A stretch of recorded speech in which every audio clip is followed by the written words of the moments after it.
Good morning. आज हम carbohydrate के डाइसैकेराइड्स में पढ़ेंगे माल्टोस और लैक्टोस के बारे में। तो माल्टोस और लैक्टोस ये दोनों कैसी है? डाइसैकेराइड कार्बोहाइड्रेट हैं, यानी कि इसमें इनमें दो दो क्या उपस्थित होती है, मोनोसैकेराइड इकाइयाँ उपस्थित होती है। माल्टोस में दो कौन सी इकाइयाँ होती है? ग्लूकोज इकाई होती है। तो आप सबसे पहले हम करेंगे माल्टोस का अध्ययन। तो माल्टोस क्या है? एक डाइसैकेराइड है जो एक सफ़ेद रंग का क्रिस्टलीय पदार्थ होता है और जिसका अणु सूत्र मोलिकुलर फॉर्मूला क्या होता है? C12H22O11। ये क्या होता है इसका अणु सूत्र। और इसका गलनांक है मेल्टिंग पॉइंट 243 से लेकर के 248 केल्विन के बीच होता है। ये डाइसैकेराइड माल्टोस जल में कैसा होता है? विलेय है, लेकिन ईथर और एल्कोहल इनमें कैसा होता है? अविलेय होता है। और इसको हम क्या कहते हैं? माल्ट शर्करा भी कहते हैं। क्यों? क्योंकि इसे स्टार्च पर माल्ट की अभिक्रिया से हम बना सकते हैं, इसलिए हम इसको क्या कहते हैं? माल्ट शर्करा। माल्ट में उपस्थित एंजाइम डायस्टेज, कौन सा एंजाइम होता है माल्ट में? डायस्टेज। ये डायस्टेज स्टार्च का जल अपघटन करता है और उसके जल अपघटन से हमें क्या मिलता है? माल्टोस। ठीक है। अब इसकी माल्टोस की प्रॉपर्टीज, इसके गुण क्या क्या है?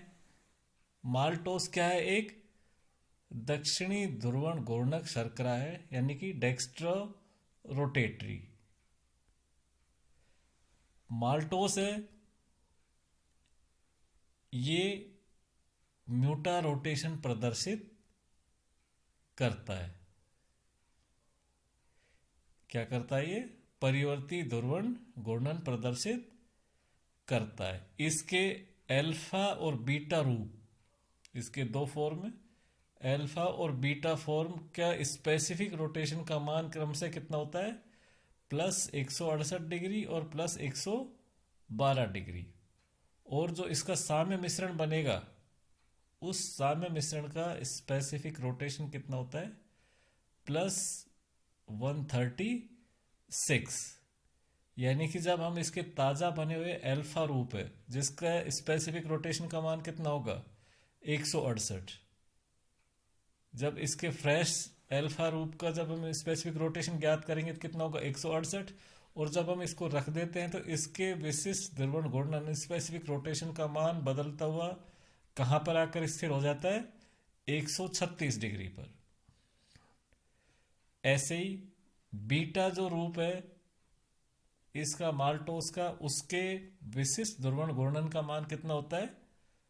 112 डिग्री। और जब हम इस बीटा रूप को थोड़ी देर रख देते हैं तो धीरे धीरे इसके विशिष्ट ध्रुवण घूर्णन का मान बदलता हुआ कहाँ पर आकर स्थिर हो जाता है? 136 डिग्री पर।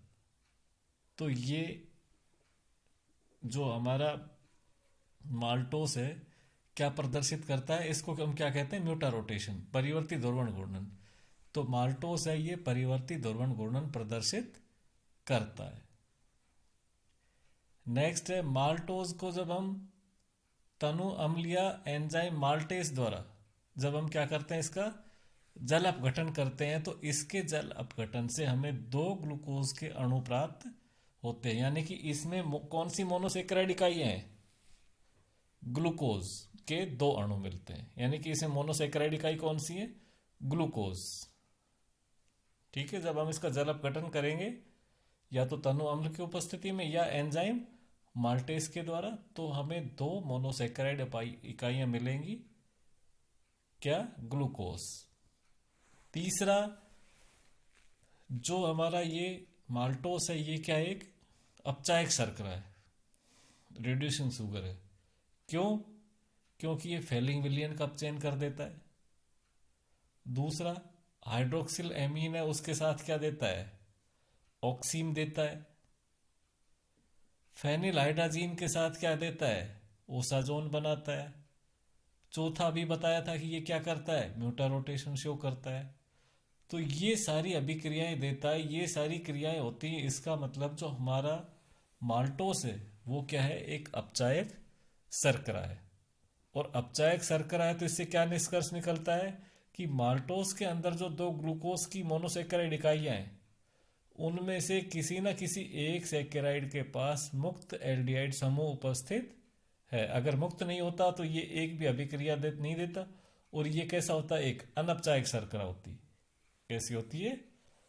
एक अनअपचायक शर्करा होती है। लेकिन ये कैसी हमारी अपचायक शर्करा। तो इसका मतलब कि इसके पास जो दो ग्लूकोज इकाइयां उनमें से एक का एल्डिहाइडिक समूह कैसा है? फ्री है, मुक्त समूह है। और विभिन्न प्रयोगों से यह सिद्ध हुआ है कि जो ग्लूकोज है उसमें जो एक अपचायक ग्लूकोज है, एक अपचायक यूनिट है इस माल्टोस में, उसका चौथा कार्बन जो दूसरी अनअपचायक ग्लूकोज है उसके प्रथम कार्बन से अल्फा ग्लाइकोसाइडिक बंध द्वारा जुड़ा होता है। और माल्टोस की संरचना ये होगी उसके आधार पर कि एक जो अपचायक ग्लूकोज इकाई है उसका चौथा कार्बन और अनअपचायक का प्रथम एल्डिहाइडिक कार्बन, कौन सा? एल्डिहाइडिक कार्बन जुड़ करके क्या बना लेते हैं? एक अल्फा ग्लाइकोसाइडिक बंध। और ये माल्टोस की हमारी संरचना होगी। इसमें एक ग्लूकोज के पास फ्री एल्डिहाइड समूह उपस्थित है जिसके कारण ये क्या देता है? एक अपचायक शर्करा के गुण प्रदर्शित करता है। तो ये संरचना है हमारी किसकी? माल्टोस की। अब नेक्स्ट हमारा डाइसैकेराइड है लैक्टोस।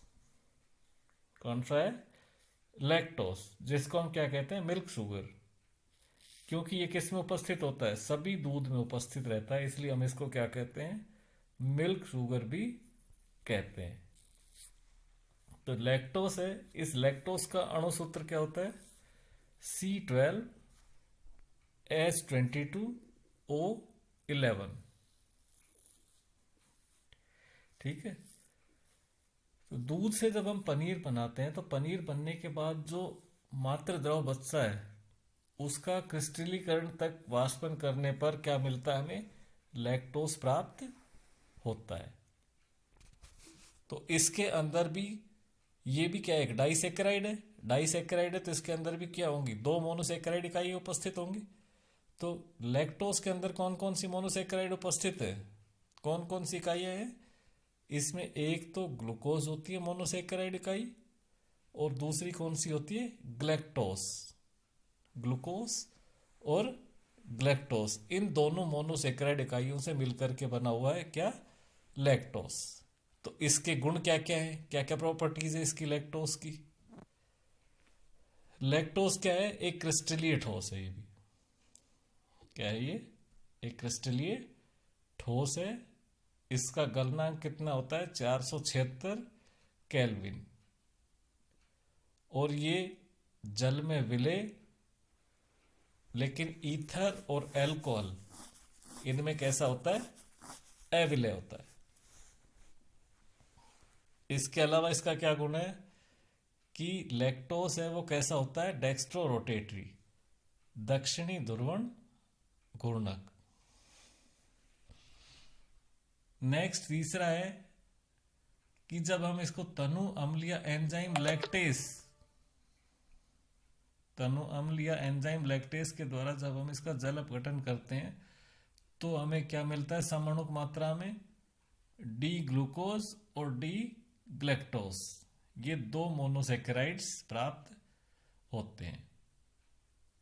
चौथा कि ग्लूकोज में बीटा ग्लाइकोसाइडिक बंध उपस्थित हैं क्योंकि एंजाइम लैक्टेस एक बीटा ग्लाइकोसाइडेज है जो बीटा ग्लाइकोसाइड का जल अपघटन करने में विशिष्ट है।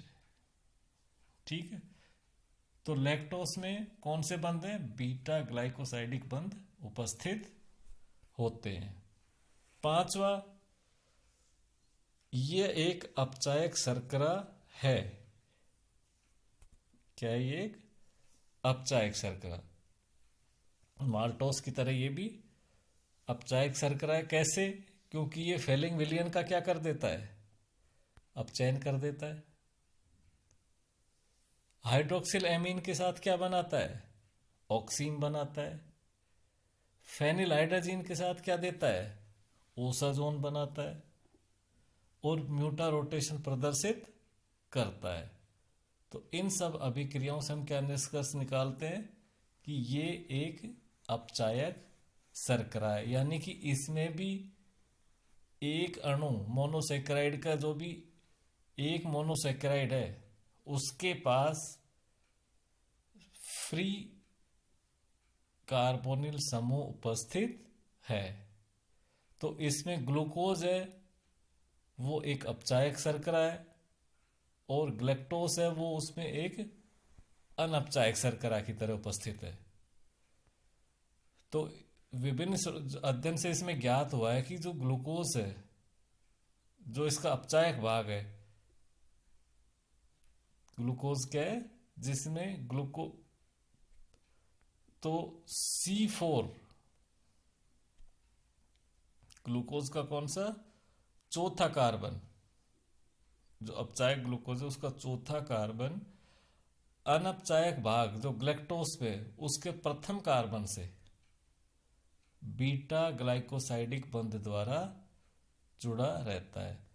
तो इसमें जो दोनों मोनोसेक्राइड इकाइयां आपस में जुड़ेंगी, तो इसमें ग्लूकोज का तो कौन सा कार्बन भाग लेगा? चौथा कार्बन। और ग्लैक्टोज का कौन सा कार्बन भाग लेगा? प्रथम कार्बन। तो ये आपस में इनसे मिलकर के और क्या बनेगा? बीटा ग्लाइकोसाइडिक बंध बनेगा, और इससे बंध से बन करके ग्लूकोज और ग्लैक्टोज की इकाइयां आपस में जुड़ेंगी और जुड़ करके ये संरचना बनाएंगी हमारी किसकी? लैक्टोज की। तो ये संरचना होगी हमारी लैक्टोज की संरचना। ये इसका हावर्थ प्रक्षेपण सूत्र है, और ये इसका